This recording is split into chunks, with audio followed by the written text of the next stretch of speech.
Karong gabi ho nagipahinomduman ka sa Dios, tama na, hunong na. Balik na sa tilan sa Dios. Ilhang ang Dios ang source sa tanan sa imong kinabuhi. Pag kinabuhi nga uyon sa kabubuton. Karon kung magpabilin paghihapon ka sa daan nimong kinabuhi.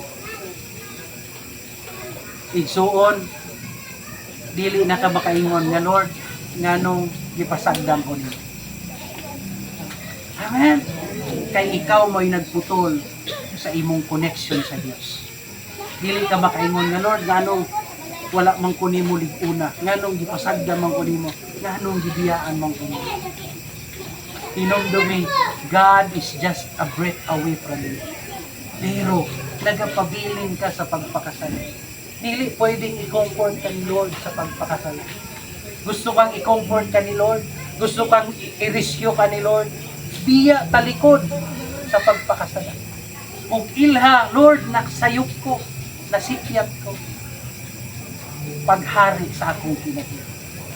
The moment nga mo surrender ka, mo panay time nga ang Diyos mo trabaho sa imong kinabuhi.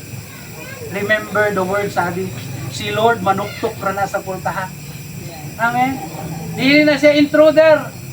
Ang to dili ni mo ablihan ang pultahan, di na siya musulod. Asa ra siya?